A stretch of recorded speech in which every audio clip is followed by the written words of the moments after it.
welcome back to Talkers on the Wall. We just got out of the theater for the brand new Obsession movie. This movie has a crap ton of hype around it. Yep. And it was a great movie. Yeah. You could even say we were obsessed with it. I Rehearse that one. If I could make a wish, I would wish I never heard that. No. That's off the dome. But we are here to talk about Obsession.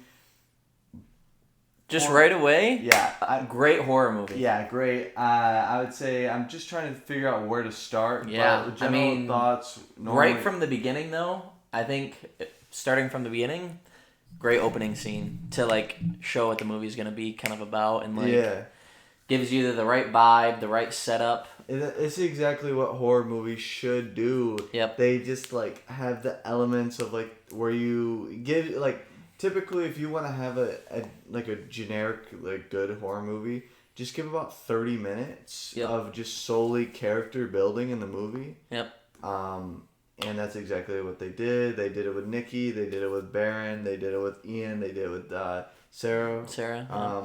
All the characters were really fun. Yeah, all super believable characters, just real situations, basically. No, for real.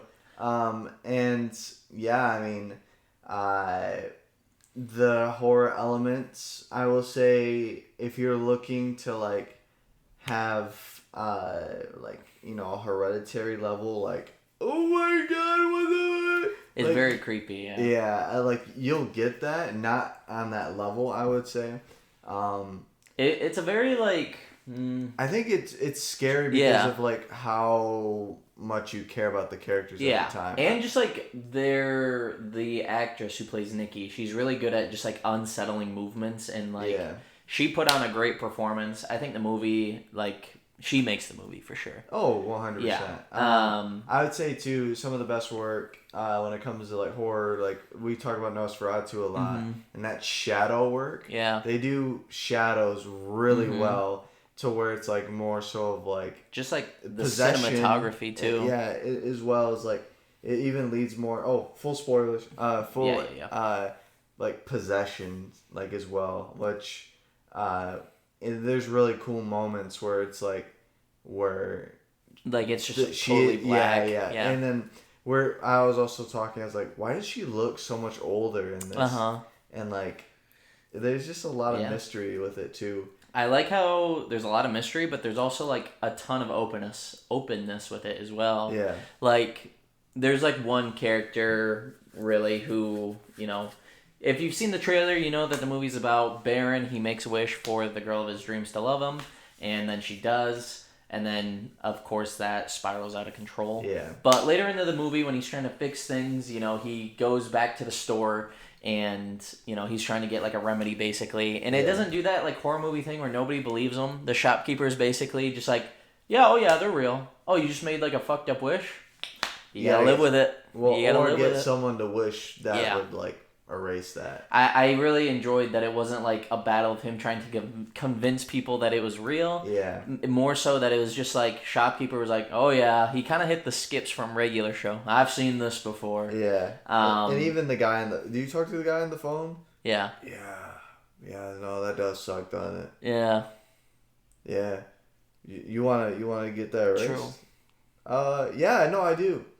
Can't do that. We don't want to do that. Why would you do that? Yeah. And that scene, too, is just super creepy because it's the super disillusioned, worker or maybe, demon or devil or something. Yeah. Because then when he's got, he's oh, you want to talk to Nikki? And then it's just, the screaming. Yeah. It's there's, a lot more going on under the surface than what it appears to be. And I think that the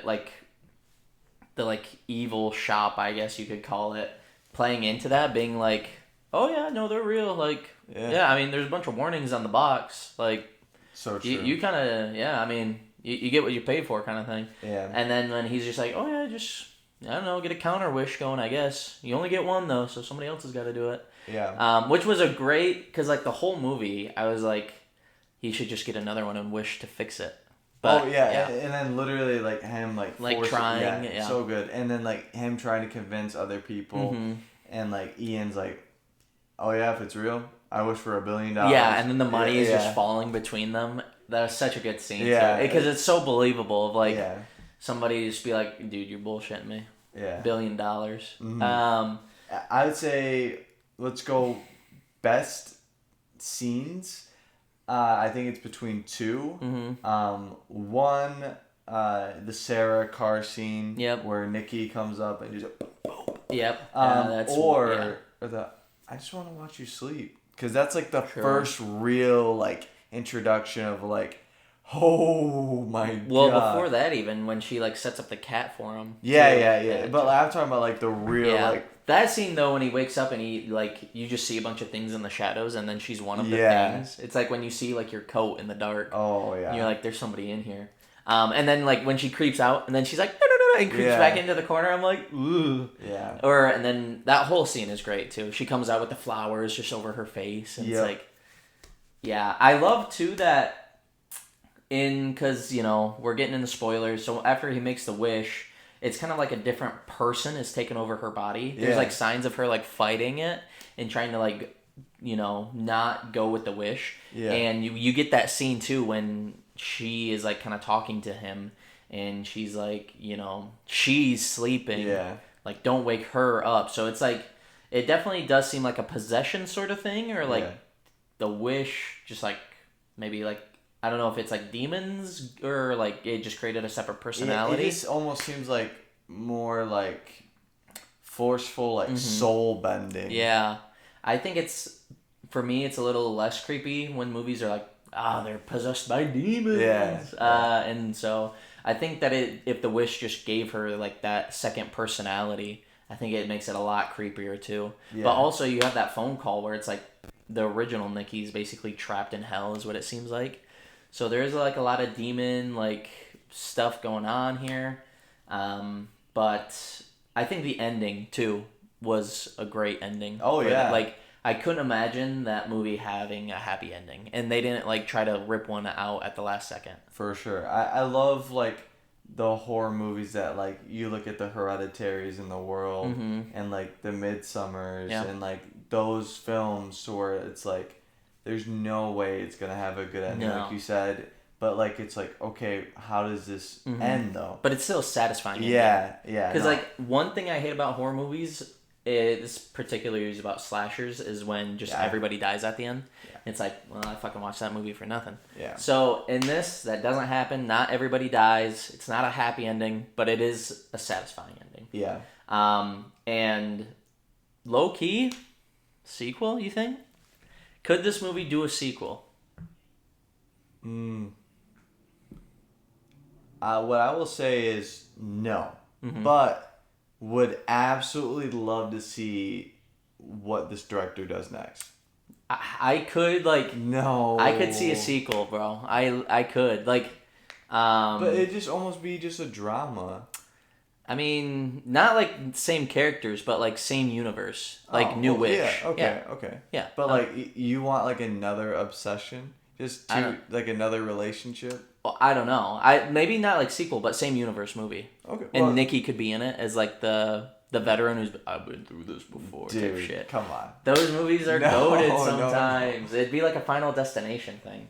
But there's just so much lore that like is baked, or like maybe if it's not even like, maybe like in the next movie it's just like it's in the same universe because you see the One Wish Willows. Yeah. But it's like a different magical item. That could be cool too. I would be down with, that's kind of where I was leading to. Like, I want to see what this director does next. What I was getting a lot of parallels because of it was a Willow of Weapons.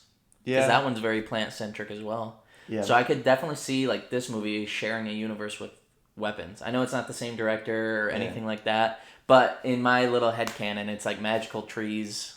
I see more of, like I mentioned it multiple times, this movie screamed Hereditary to me, and I think that's where like I get most of like my appeal from it.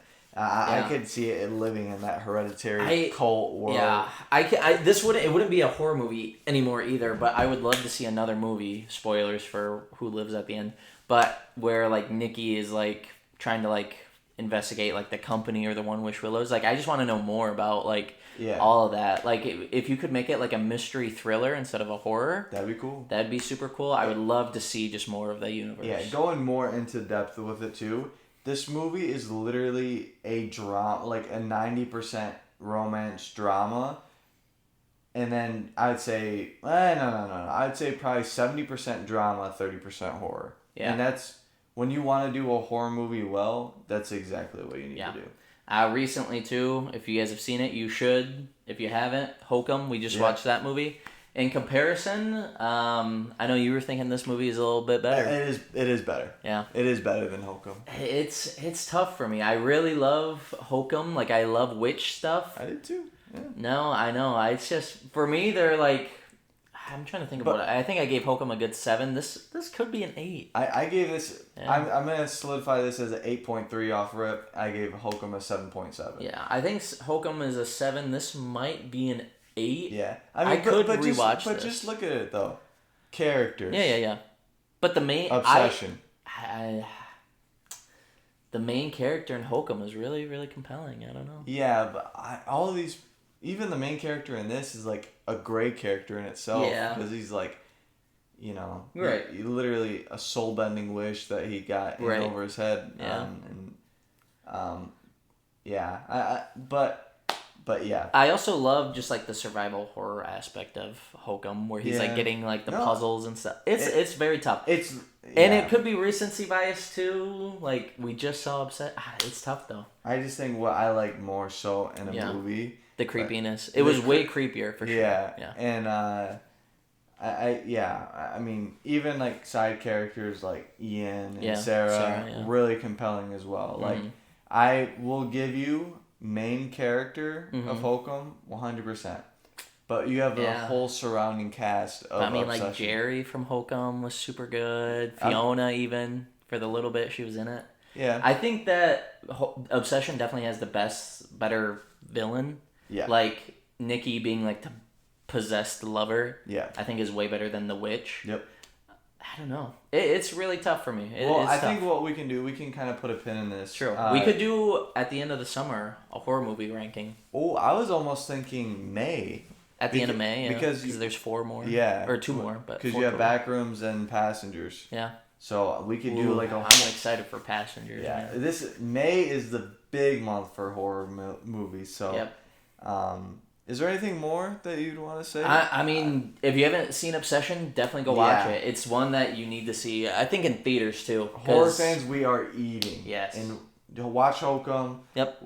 Honestly, just go for the whole ride. Yep. Just make it a weekly event in the month of May. Yep. Go see Passengers, go see Hokum, go see Obsession. Yep. And then go see Backrooms when it comes out. I mean, they're just all great cinema movies. Like you want to see it in theaters where it's totally dark, you're not in like a home space, so you're not totally comfortable. You are not safe. Yeah, exactly. No, that's the best time to experience it. Yeah. Great movie.